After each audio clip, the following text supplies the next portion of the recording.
What's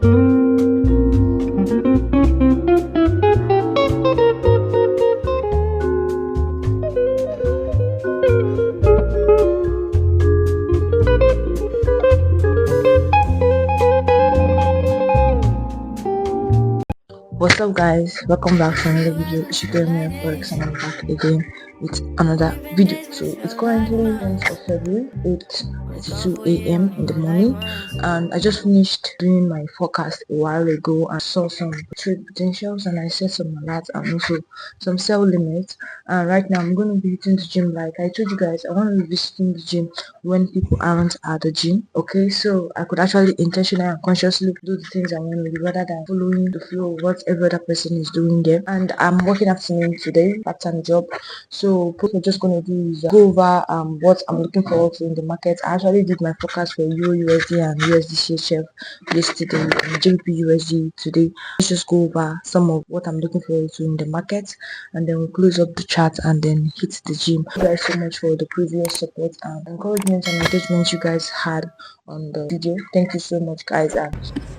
Looking at GBPUSD from the daily, weekly, I'm actually expecting an expansion to the downside. That's a weekly candle. Let's clean up this. So this is daily candle Monday, weekly. Let me show you guys. So as you guys can see, we had a sweep at this POI and price surged down. Okay, we've been in a bearish momentum, swing high, break of structure, down, price went into internal range liquidity. So now my thought process is that I'm looking for price to continue down for this external range liquidity. So hence, with this swing high, which is also a reversal pattern, I'm anticipating after price hits this mitigation block, I'm anticipating for price to continue to the downside. So hence, I'm anticipating a weekly candle expansion to the downside. I know if you're anticipating a weekly candle to the downside, you're anticipating a run on buy stop first. So that's the manipulation phase. Then in the daily, you guys can see right here in this POI, we got the sweep of this high and then price retraces back into this range. So it's in the 4 hour we'll see price clearly.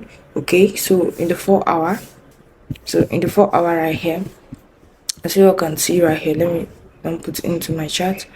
So in the 4 hour right here at the POI, we got the sweep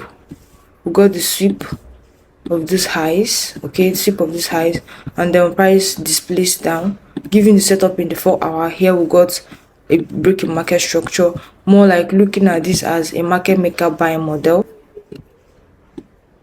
for a later sell model, something like this, for a sell model, targeting the original consolidation of when this buy ensued up.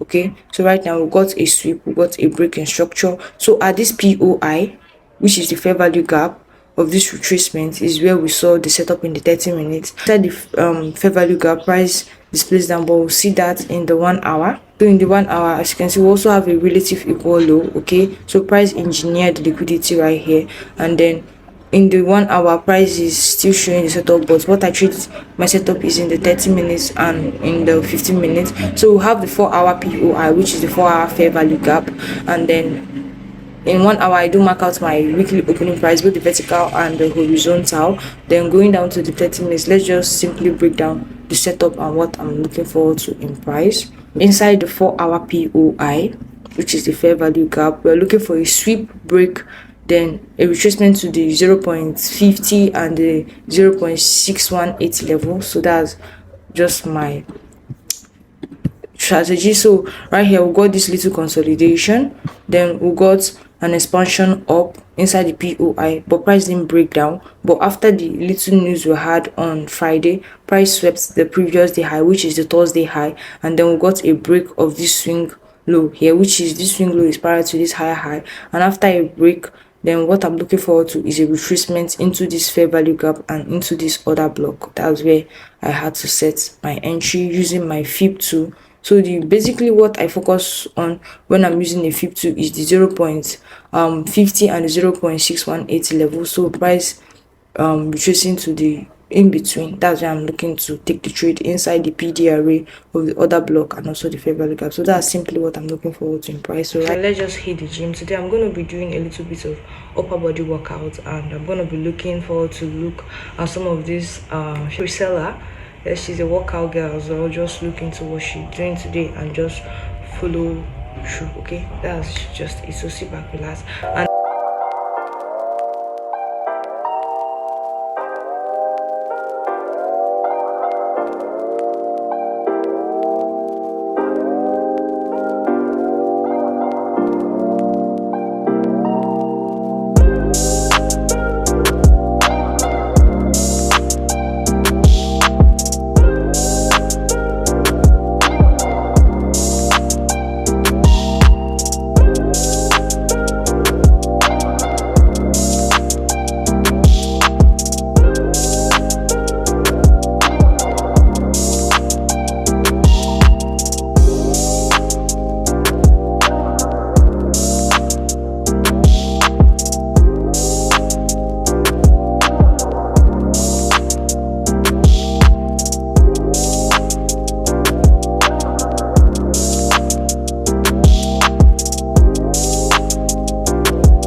guys, welcome back to the slide of the video. I'm back from the gym and I'm just freshened up and I'm looking at the charts, and I'm gonna be having this for brunch and breakfast because I'm trying to eat clean, all thanks to my accountability partner who is actually trying to keep me accountable for keeping fit and also eating clean. After having lunch and checking up, there's something I want to watch and learn how to do. And after watching and learning how to do that, I will have a little bit of nap, and when I get up, I think I'll just check up the chart again and then get ready to leave for work. So literally price is just maybe we need to hit up soon at the end, so you can see how price is moving right now. So price is still here. Price already tapped into the 0.51. We'll see it touch the 0.61 level before we get triggered in. Yes. So we're just patiently waiting to see what happens there. I'm having cramps.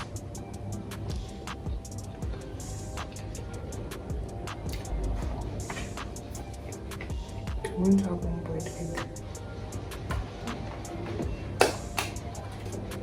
Whoa, this egg is not boiled. It's not this food that used to boil egg. Don't know they used to put egg in cold water. You put egg in cold water before you leave it for some time, so that the person that will peel it will not just meet this. It's very annoying. Like when you want to eat boiled egg. This is why most times I don't like buying egg outside.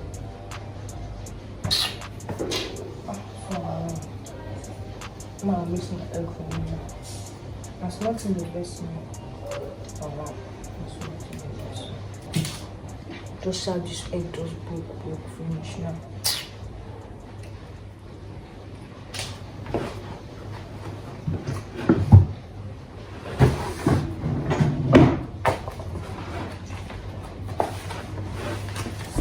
Alright guys, I'm already set for work, and the GBPUSD trading should come in, but I saw another opportunity on USDCHF which I just set my entry on, and I will allow the trade to play out. So I'm going to leave a picture of what it looks like here because my network is pretty bad, so I can't actually do a review on what the trade looks like. So right now I'm just going to go to work. I'm so tired and exhausted, but yeah, I'm still gonna have to leave.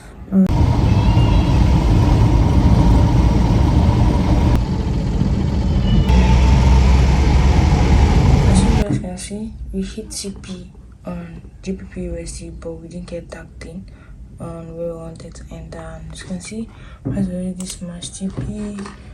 USD price already smashed TP. Then the one I entered, price is yet to smash TP, and we've got this. You guys can see we've got this, but I'm still gonna talk about it, but maybe after the run. So let's just go for the run. When we're back, we'll go over the trade and let the trade run and do whatever I want to do. Okay, set and forget. Alright? Hi, what's up guys? Welcome back to this slide of the video. I'm back from work right now and it's currently 11:05 midnight and matched TP. So you guys can see we hit TP on the trade. So I'm gonna copy this right now. Copy image, then I'm gonna go to my notion. As you guys can see that after price was almost at TP, price retraced back at this 17 o'clock and came back to entry. When I saw this, I was like, dang, like normal me, I would have tried to start exiting at break even or something like that, but I want us to refer back to some trade I took way back in October that did exactly the same thing. Hi guys, let's conclude the video. I was trying to say something that it's important as a beginner forex trader that you have set of written out rules. Okay, when you've been able to find out your edge, it's important for you to have certain rules that can be able to govern you towards setting your mental and your physical capital, understanding that you don't need to know what will happen next in the market before you can be able to make profits. That this is just a probability game, but at the end of the day, you are the one who ends the game or who starts the game. That's what differentiates it from gambling. Okay, so this is the full take profit trade. I finished journaling the trade itself and I want to show you guys why it's important for you to have a rule that governs you, just like my mentor said, that you are testing, that you are working on. I think mechanical and rigidity is important at the start of your journey before you can then start getting some sort of like flow or unconscious competence, right? It becomes conscious competence before it becomes unconscious competence, because over time our brain muscles, our eye muscles, everything starts to adjust to the sync and the flow of the market. But as you guys can see right here, this was even my first entry, but price at that 17 o'clock, I don't know which kind of transaction that literally happens during those time periods that price reacts that much. Okay, so right here guys, and when I saw it I was like, damn, something like this have happened before, and it's only through my rule I was able to remember that my trading plan is set and forget, which is why it's very, very important to have a trading plan. And I want to refer this back to a trade I took on the 23rd of October for you guys to see that 23rd of October 2024 October, you see that it's exactly the same thing that happened on the trade we just took that happened on this trade. I actually documented this particular trade on my channel. As you can see, in the midnight while I was still asleep, I was even asleep at this period, price wicked down, price didn't take me out. But to be honest, yeah, my stop loss was supposed to be below here. Okay, if price even eventually succeeded taking me out, I would have blamed myself because my stop loss was here, but I was lucky enough for price to just wick down and continue to the upside. Okay, which is why I referred this to this trade we just took of recent. The backlink, this is the trade, and then if we should now go to the forecasting, price reacted from the weekly internal range liquidity meets OB and probably is heading for the external range liquidity. So I was anticipating for price to open up here and we'll head for these highs. Okay, as you can see, price hitting this mitigation block, we're anticipating an up move. So right now we'll have this fair value gap right here that I was anticipating price to hit, first continue to the upside. So know if it's act as support or act as resistance. So I was hoping that this fair value gap is the POI I want to see price hit, and then we'll continue to the upside. But if price should close below it, that means the trade to go bullish is invalid. I had two scenarios: the buy, okay, which is I wanted to see price hit this BPR and for us to continue to the upside, which was what we eventually got in price. So price came below opening price, hit the BPR, and we continue to the upside, which was what we did, and that was the buy we took. So if you go to my FTMO dashboard, this is my FTMO dashboard. We're in 3% drawdown. We're slowly getting back to break even. The last trade we took was the trade that just made us the $102, and we had this trade for 21 hours 38 minutes and 14 seconds with the USDCHF. It's just simply me now, like my road to consistency is simply risking 0.5% to make 1%, so eventually when I want to increase my risk. But yeah, I think at the end of the day I already have an edge, but I think repetitiveness and continuously being focused, disciplined and confident, that executing your setup without any hesitation, okay, and allowing the market to just do its thing, and then do not let the previous trade affect the trade you're planning ahead, okay. So that's just simply it, and I'm going to continue showing the honest journey of this account and what to continuously do on it till we eventually pass it